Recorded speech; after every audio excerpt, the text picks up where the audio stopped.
Right, call hello, Yahweh Bashim Yahushai, Bashim Rakakadash, double honors to the elders and the apostles of GMS, the great millstone who grew up, and peace, love, and salutations to the hopeful elect, the Bayaf Dawada, that's being risen up in these latter days. So, look at a video here. Trump efforts to tackle opioid epidemics overlooked due to link in border crisis. Now, what Esau wants to do is, Esau, like always, Esau can never take responsibility for his own actions, and that's ultimately going to be another key attribute to the downfall of these red Hebrew Edomites, because acknowledging the root of the problem is how you get rid of the problem, but not accepting accountability for self is destructive in itself. So they'll tell you when you go to an AA meeting or alcohol, AA meeting, one of the first things you got to realize is you got to admit that you have a problem. Because if you don't admit that you have a problem, you can never fix that problem. And what Esau Edom, the so-called white man, what he refuses to do is he refuses to admit he has a problem. All right? And what they love to do is they love to take their problems and blame Jake.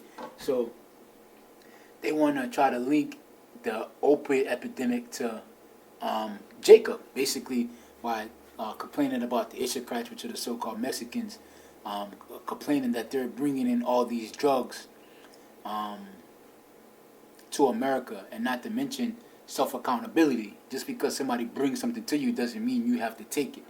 So it could be true, all right? The so-called Mexicans could be bringing all the drugs to America, but at the end of the day, nobody's forcing a needle stuffed with dope, all right, into your arm, all right? You as a man, whether you be black, white, all right, so-called Edomite, Edomite, Israelite, Moabite, whatever, you Ishmaelite, you make that decision to take in drugs.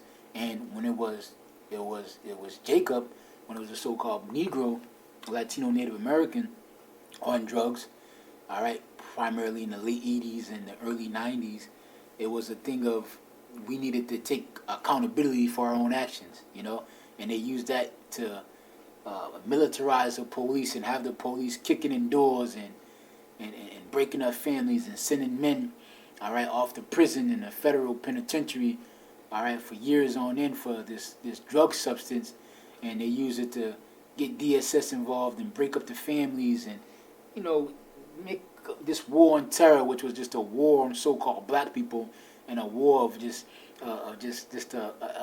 decades of just nothing but pandemonium, chaos, and confusion that they brought upon us.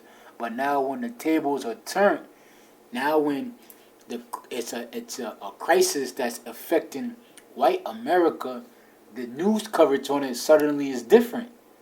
The responses by the police, to the judges, probation officers, correction officers, everything is suddenly different. But no surprise, because Esau Edom, he never ceases. He'll never, every opportunity he has, every crisis he has, he wants to turn it into his advantage of his way. So I want to look at this video real quick and show you brothers something, just to combat these lies, because this is what our job is to do, and to show, before I even go in, that these curses that upon, once were upon our people. I just did a show basically going into that, of how we are basically a cursed people.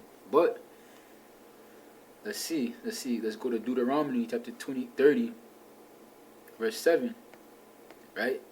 And it reads, "And the Lord thy power will put all these curses upon thy enemies and upon them that hate thee, which persecuted thee." So now all these curses are starting to come upon Esau Edom, and that drug epidemic, that's a curse. To have your people strung out on dope and leaked out, and there's the videos of them being in cars slumped over. That's a curse.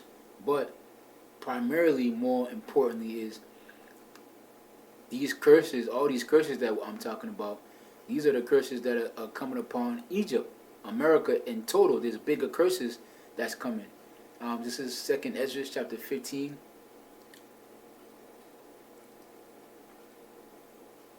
Verse 15, verse 11. It says, but I start at 10. It says, "Behold, my people is led as a flock to the slaughter. I will not suffer them now to dwell in the land of Egypt.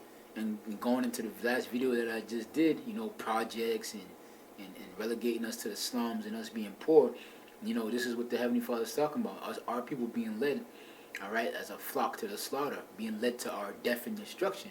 But the Heavenly Father is He's not going to allow you other nations to trample over His people, to touch the apple of His eye without no retaliation.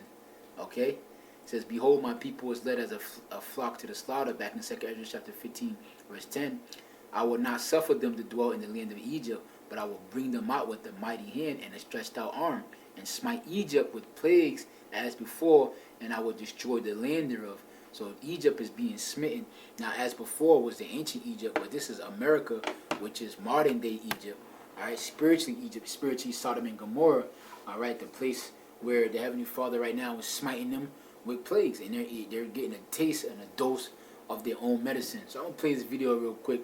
I'm gonna bring out a precept, and then I'm gonna close it out. Of an unprecedented opioid epidemic, with recent CDC estimates reporting that on average 130 Americans die each day from an opioid overdose. Accidental drug overdose is now the leading cause of death, now you gotta pay attention to crashes. Esau. He said accidental drug overdose. Is there such thing as accidental drug overdose? I don't think so.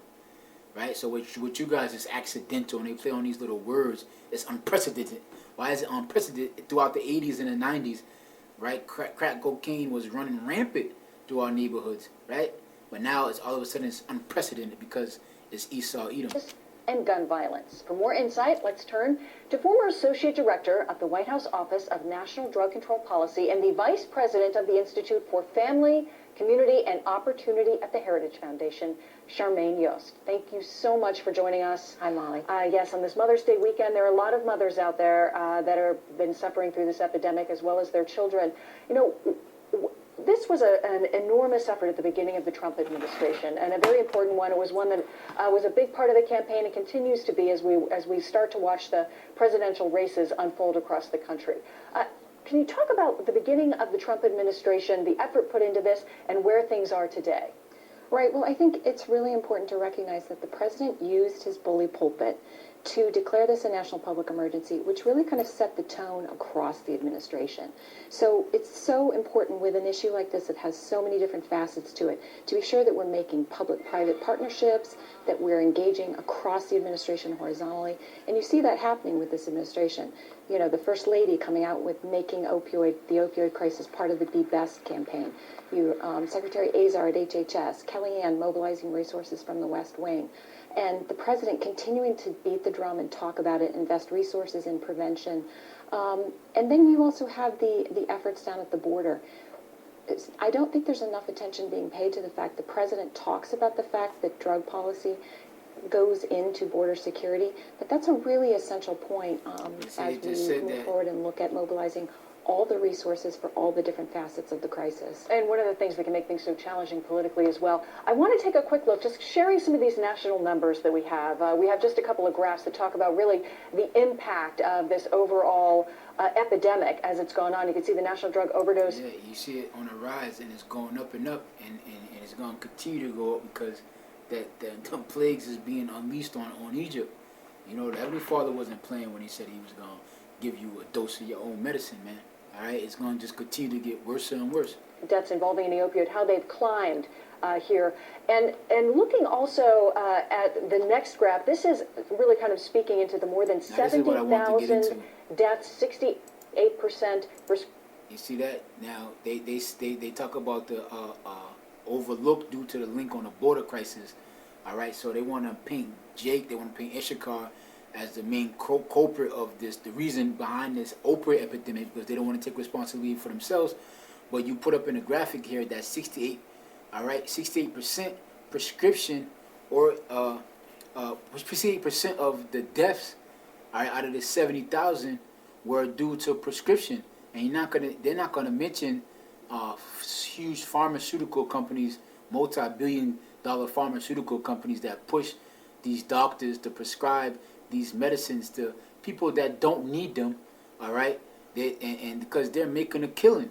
And this links up with the government, all right, the U.S. military that's over in Afghanistan that's guarding poppy seeds, all right, and bringing up the opiates over here to America, to these pharmaceutical companies. So it all links up together.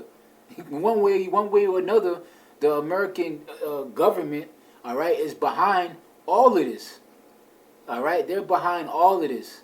They're behind all of this, and you can't refute it. All right, but the way they cover it, you know, Esau's such a damn snake and a devil. The way they cover it, you know, they somehow want to spin it to it's where it's our fault. Prescription or illicit opioid drug overdoses in 2017, and there's no indication that we're going to see a dramatic drop for the 2018 numbers, that we're still waiting on official numbers on that. Your thoughts on how to hit this and begin to get that drop to happen? No, I'm so glad you said that. Now, who's overdosing off of these drugs? It's not Tyrone. It's not Pablo who's overdosing.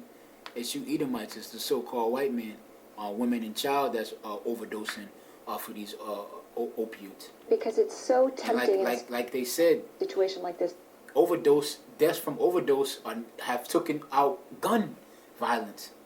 There are more people that die off of overdose than off of gun violence and car accidents. So you can no longer, now when you go into the suicide rate, just around 70% of the people who die of suicide are so-called white people, and the suicide numbers, all right, outpace the numbers of homicides in America. Almost double the number of homicides in America. So when you get to talking about violence, right, suicide is a form of self. That is the definition of self-violence, right? Esau gets to talking about black on black crime, but the suicide rates are higher than all the gun crime. And when I say all the gun, you know, obviously Esau Edom is involved in killings. You got the so-called Hispanics that's involved in killers. You got the Asian, everybody, but all the gun suicide rates. So Esau outpaces all of that. When you look at these numbers and you look at how Esau spins them and how he breaks them down with percentages and the percentages of the population, when you look at the overall number, it's clear as day that Esau is just a homicidal, suicidal maniac, man. And these are just the numbers that's here. We're not talking about the 500,000 people that died in Iraq, the covert missions that they got going on, all the bombings that they got going on around the world, and the secret operative missions that they got going on. We're just talking about the numbers that the FBI put together here. Esau is a complete murderer. He's a harbinger of death. But he paints Jake, it's always black on black crime. It's never white on white crime. In the news, it's always black on black crime because he wants to set the narrative. He wants to set the tone, and he's done a great job, let's be honest, at painting our people as the villain, as the bad guy, and painting him up as that angel of life, as was prophesied in the scriptures that he would be that angel of light. But through the Spirit, man, we're knocking down these strongholds and bringing out the truth. We're bringing out the truth. To try to be optimistic